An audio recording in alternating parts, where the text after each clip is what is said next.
Bom dia, terceiro ano. Mais uma vez estamos juntos para finalizar o nosso capítulo 3, que começamos falando sobre a geopolítica da Ásia. Estamos numa saga falando sobre a geopolítica no mundo todo.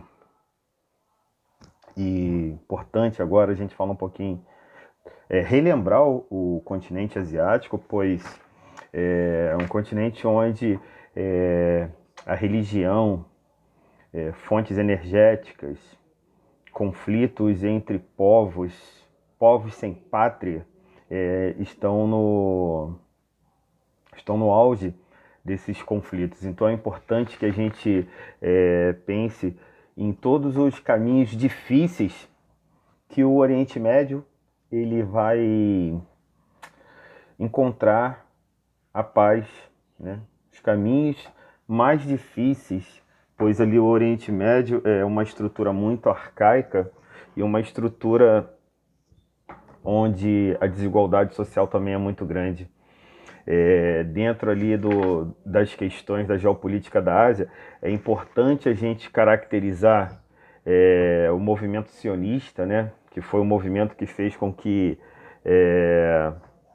eles quiseram criar um Estado israelense, né? Então aí a gente fala da questão Israel-Palestina, as guerras que eles foram travando para que eles pudessem ter o seu território. E é interessante que a capital, Jerusalém, né, a gente falou que ela é cidade santa para os judeus, para os palestinos, para os muçulmanos, né, e para os islâmicos. Então, a guerra da independência com a criação do Estado de Israel a partir de 1948, né, alguns livros aparecem em 47, tá? Aí, a partir disso, veio a Guerra dos Seis Dias, a Guerra do Yom Kippur em 73. O que aconteceu? Israel só foi aumentando o seu território sobre o território palestino. E alguns acordos foram importantes para que eles pudessem melhorar a questão do avanço territorial, né? Algumas assembleias da ONU não conseguiram fazer com que freasse esse avanço do Estado israelense, né? Lembrando, a gente não chama mais de israelitas. Israelitas era lá no passado, tá ok, gente? Então foi bem importante porque o não cumprimento de alguns acordos fizeram com que o território israelense fossem aumentando. Então a região é como se fosse um barril de pólvora. Alguns grupos radicais palestinos iniciaram uma fase de ataques contra Israel e ações militares de ofensivas. Principais grupos: Hamas, organizado pela faixa de Gaza e Cisjordânia, falamos isso semana passada, o Hezbollah, no sul do Líbano, e o Jihad Islâmico, né, que atua na faixa de Gaza e na faixa da Cisjordânia. É bem interessante que a gente falou da primeira intifada, da segunda intifada, né, que seria o quê? As intifadas são guerras de pedras, né, que os palestinos não possuem outras armas, né? Mesmo essas intifadas, a gente tem um mapa, ou melhor, a gente tem uma cena na página 52 do livro de vocês, que faz com que a gente veja essas rebeliões, pois os palestinos não possuem outras armas para enfrentar. E as tropas israelenses tinham, interessante que eles conseguem armamentos por serem ajudados pelos Estados Unidos, né? Isso que a primeira intifada começando em 87, a segunda intifada começando nos anos de 2000, tá? E aí então eles almejam a paz, né? Ninguém almeja ficar lutando, todo mundo precisa do seu território. Inclusive tem uma imagem, o mapa da paz ali na página 54, mas a demonstração da intolerância da região, criando um muro separando israelenses e separando os cisjordanos, separando os palestinos, e aí aparece as áreas em que foram aumentando. Lembra que eu mostrei o mapa na semana passada no meu PowerPoint? Vocês observaram muito bem como Israel foi aumentando o seu território. Falamos também da Revolução Iraniana em 1979, né? Eu até falei que eu ia tentar lembrar o nome do filme. O filme não tem na Netflix, infelizmente, mas é um filme novo, com Ben Affleck. É um filme chamado Argo. Tá? Mostra que houve um golpe militar patrocinado pela CIA, e eles tiraram a influência dos Estados Unidos e da Inglaterra. Então isso promove um retrocesso ali no território, pois os iranianos eles tinham contatos com o mundo ocidental, vamos dizer assim, podemos falar assim também. Então o objetivo era introduzir o país comportamentos só islâmicos, tirar os comportamentos ocidentais. Então o apoio militar dos Estados Unidos visava afastar a influência do Ayatollah Khomeini, em que ele começa a governar o país seguindo as suas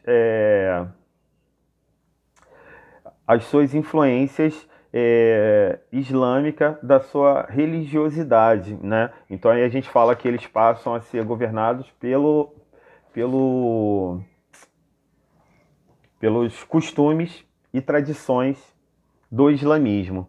Aí a gente fala, o livro também falou um pouquinho da guerra do Irã e Iraque, que é o auge da Guerra Fria ali na década de 80, né? Os Estados Unidos e a União Soviética fazendo a ajuda, a invasão dos Estados Unidos no Kuwait e a Guerra do Golfo, né? A partir da década de 90, tá?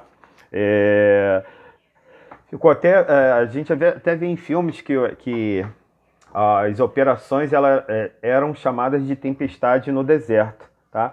Mas foi interessante também na aula passada a gente falar um pouquinho sobre a Síria, né? O califado. O califado a palavra deriva de califa, que é o sucessor do profeta Maomé.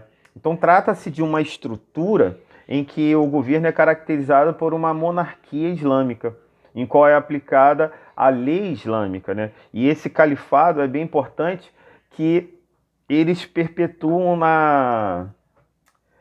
no poder por muito tempo.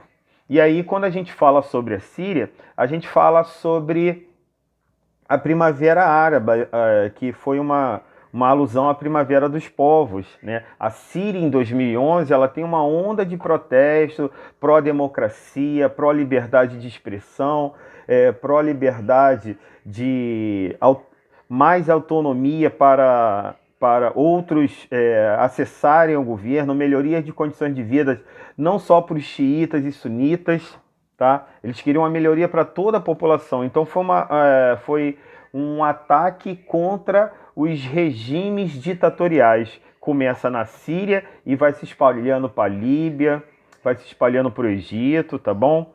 É bem importante a gente relembrar isso, porque é uma guerra civil, principalmente na Síria, que ainda continua. Eles vivem até hoje com essa dificuldade. Tanto é que a Síria está toda devastada, porque eles ficaram... enfraqueceu o governo do Bashar al-Assad, e ainda tem a questão dos curdos, que vivem lá no território sírio também. Tá? E eles vivendo lá no território sírio, mostra que eles agora lutam contra os radicais do Estado Islâmico.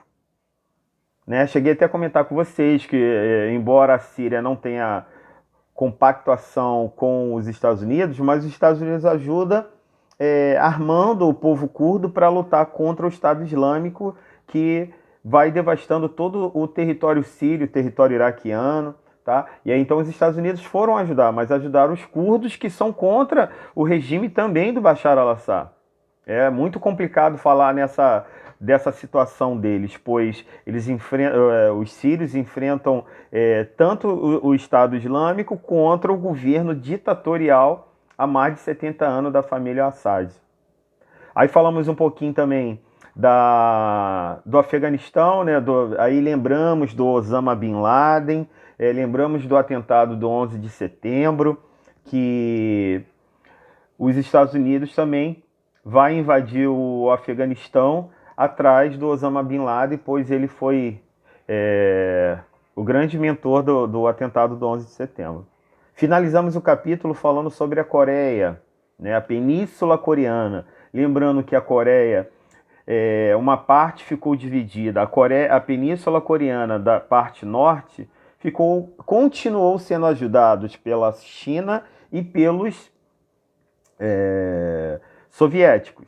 E a parte sul da península, ela continuou sendo ajudada pelos Estados Unidos, né, na guerra que ocorreu de 1950 a 1953. E é muito triste, né, porque uma península, né, nós tínhamos várias famílias espalhadas por todo o território. E aí dividiram até mesmo famílias, tá? E aí, por horas, ainda continua o regime socialista e o regime capitalista, dividindo a península. E finalizamos falando da Caxemira, um território em que a Índia reivindica, onde o Paquistão também reivindica. A Caxemira é de maioria muçulmana e a Índia, a religião, eles são hinduístas.